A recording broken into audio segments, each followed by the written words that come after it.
Social media पर जैन समाज के सबसे लोकप्रिय जैन न्यूज़ चैनल महालक्ष्मी की ओर से आप सभी को सादर जय जिंद। घड़ी बजा रही 8 और आपके पास आ गए सीधा। आज हम बात करेंगे, अब तो यहाँ देश में, दिल्ली में, आसपास मध्य में गर्मी कम होने लगी है, ठंड कम होने लगी है, तो चलते हैं बर्फीले स्थान पर। आज आपको मनाली की सैर कराते हैं। आइए, मनाली में बहुत लोग घूमने जाते हैं गर्मियों में ज़्यादातर।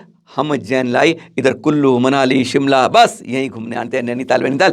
आज मनाली के दृश्य दिखाते हैं। जब नज़र देखते हैं तो यहाँ पर एक दुर्गा मंदिर है, बहुत प्रसिद्ध है, और उसके बाहर जब इस तरह से दृश्य देखते हैं तो कहीं ना कहीं, क्योंकि नज़र ऐसी होती है ना कहीं इस बातों पर अटकी जाती है। एक बंधु ने भेजे हैं कि देखिए दुर्गा मंदिर के अंदर यह बाहर, यह प्रतिमा किसकी है, पहचान सकते हैं आप? यह मंदिर कोई प्राचीन नहीं है। हम नहीं कहते मंदिर को बदला गया है, हम यह कुछ नहीं कह रहे आज आपसे। वैष्णव धर्म का है, दुर्गा मंदिर है, पर इसमें तीर्थंकर प्रतिमा क्यों है? यह चिंतन की बात है। क्या आज इस तरीके से हम उन दुर्गा मंदिरों में, अन्य वैष्णव मंदिरों में इस तरह की प्रतिमाएं उकेर कर लगा रहे हैं? इस बारे में दिमाग कहीं दूसरी तरफ भी जोड़ता है कि इस तरह की प्रतिमा को आज उकेर कर करना कि पुराने अतीत को भी उस तरीके से समाहित कर लेंगे, क्या इस तरह की कोई कोशिश हो रही है?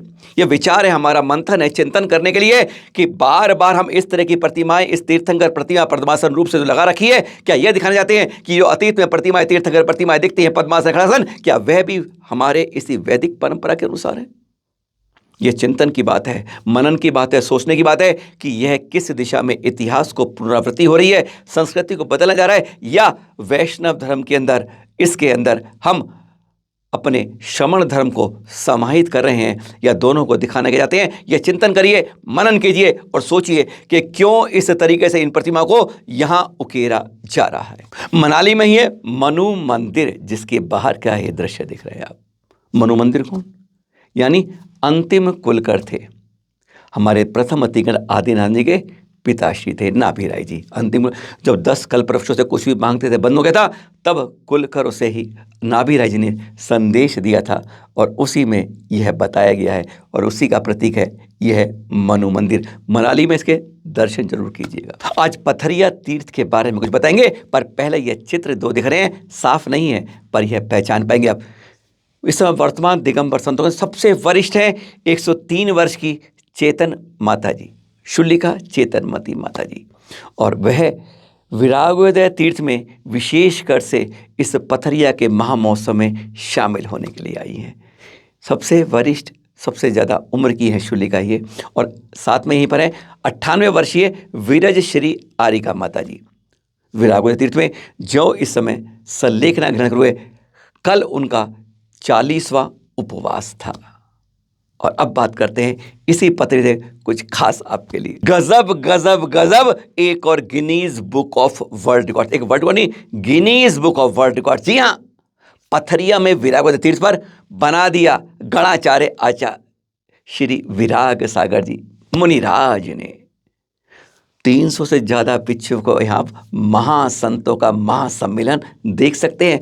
15 तक का यह अभूतपूर्व अवसर है, और ये देख रहे हैं। पर उसमें जो शुक्रवार को हुआ खास बात, 3 फरवरी के यह चित्र आप देख रहे हैं। Guinness book of world record ने विशेष रूप से विराग सागर जी के चरणों में यह रिकॉर्ड रख दिया। जल बिंदु महाकाव्य पर यह गिनीज बुक ऑफ वर्ल्ड में दर्ज हो गया। बहुत हमारे संतों के अब तक मुनि श्री तरुण सागर की शुरुआत जो की थी, उसके बाद अनेक वर्ल्ड रिकॉर्ड आज गिनीज बुक वर्ल्ड में हमारे जैन संत द्वारा किए गए हैं। जरा सुनेंगे, जहाँ पे Guinness book world record team आई और उन्होंने वहीं पर यह उनके चरणों में यह रिकॉर्ड समर्पित किया, यह सर्टिफिकेट, और उन्होंने क्या कहा, उन्हें सुन लीजिए इसके बारे में। आचार्य श्री विराग सागर जी महाराज जी born on May 2000, 1963 and also known as Arvind Jain from of Pataria, Madhya Pradesh. He writes a book name of Jal Bindu Mahakavya, published on Feb 3 February 2023. He is also many awards from the amazing talent and skills. He approach his excellence, skill and based on name is genius book of world record under this category. Thank you. हमारे doctor साहब ने हिंदी में बता दिया। जब महाराज जी ने ये जल बिंदु महाकाव्य हमारे पास किया था, तो पढ़ने के बाद कई सारे लोगों को तो यही समझ नहीं आ रहा था कि ये एग्जैक्टली है क्या। जब धीरे धीरे हमने उसका अच्छे से पढ़ना चालू किया तब समझ में आया कि इससे अच्छा कुछ भी नहीं हो सकता और उसके कई सारे मायने भी निकाले गए पर वो finally world book of record में फाइनल हुई। और जाने से पहले आपको आज यह दृश्य दिखाते हैं पथरिया में विरागय तीर्थ के। गजब का तीर्थ बन रहा है ये, और इस समय वहाँ पर गणाचार्य विराग सार जी का पूरा संघ जैसे वहाँ पर विराजमान है।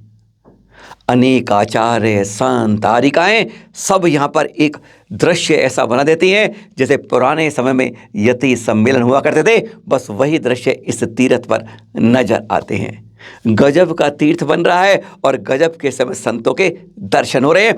1 फरवरी को शुरू हुआ है महायति सम्मेलन, अब जैसे 15 फरवरी चलना है। कभी भी समय निकाल कर आइएगा, दमों पे उतरिएगा। कई 4 स्पेशल ट्रेनें अब यहाँ पर इस समय 15 तक रुक रही हैं। यह भी खास बात है हमारे जैन संतों के दर्शन के लिए।